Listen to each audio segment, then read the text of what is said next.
মাথা ব্যথা এটা প্রায়ই হয়ে থাকে। একেবারে একটা বাচ্চারও মাথা ব্যথা হতে পারে, একটা বয়স্ক মানুষেরও মাথা ব্যথা হতে পারে। মাথা ব্যথার অনেক কারণ আছে, যেমন উচ্চ রক্তচাপ থেকে হতে পারে, হার্টের রোগ থেকে হতে পারে, মাথার মধ্যে যদি স্ট্রোক করে, ব্রেন স্ট্রোক যেটা আমরা বলি, বা রক্ত চলাচলে কোনো ব্যাঘাত করে, ক্যারোটিড আর্টারিতে কোনো প্রবলেম হয়, সেরিব্রাল আর্টারিতে যদি কোনো সমস্যা হয়, চোখের সমস্যা থেকে মাথা ব্যথা হতে পারে।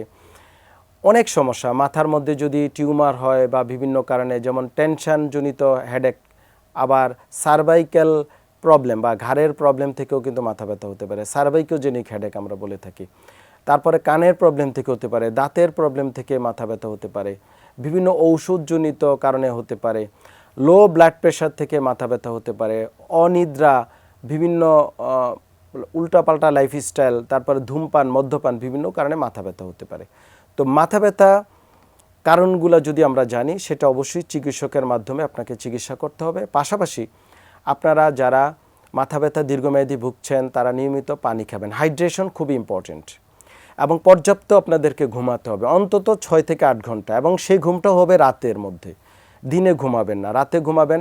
মোবাইল ফোনের ডিভাইস এগুলা ব্যবহার কমাবেন। অযথা মোবাইল ফোন, ল্যাপটপ, কম্পিউটার নিয়ে বসে থাকবে না, বা বাচ্চারা বসে থাকবে না। পশ্চার কারেকশন করতে হবে। পাতলা বালিশে ঘুমাবেন, তাহলে ঘাড় ব্যথাজনিত বা ঘাড়ের সমস্যাজনিত মাথা ব্যথা অনেকাংশে কমে আসবে। অনেক ক্ষেত্রে আপনারা প্রয়োজনে প্যারাসিটামল জাতীয় ওষুধ খেতে পারেন, তবে অবশ্যই দীর্ঘমেয়াদী খাওয়া যাবে না। মাথার বিভিন্ন এক্সারসাইজ আছে, যেমন ঘাড়ের মাসেলগুলা রিল্যাক্সেশন এক্সারসাইজ, স্ট্রেসিং টাইপের ঘাড়ের এক্সারসাইজ, স্ট্যাটিক টাইপের এক্সারসাইজ মাথা ব্যথা অনেকাংশেই কমিয়ে ফেলে। বিভিন্ন অ্যারোবিক্স, যেমন সাঁতার কাটা, হাঁটা চলাফেরা করা, জগিং মাথা ব্যথা কমাতে সহায়তা করে। পর্যাপ্ত সুষম খাবার মাথা ব্যথা কমাতে সহায়তা করে।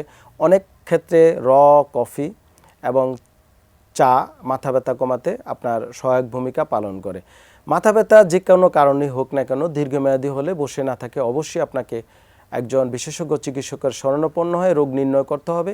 তখন চিকিৎসক আপনাকে সঠিক পরামর্শ দিলে আপনি ইনশাল্লাহ মাথা ব্যথা থেকে সুস্থ হয়ে থাকতে পারেন। লাস্টের টাপা একটু আবার নেন। ইনশাল্লাহ আপনি মাথা ব্যথা থেকে সুস্থ থাকতে পারবেন।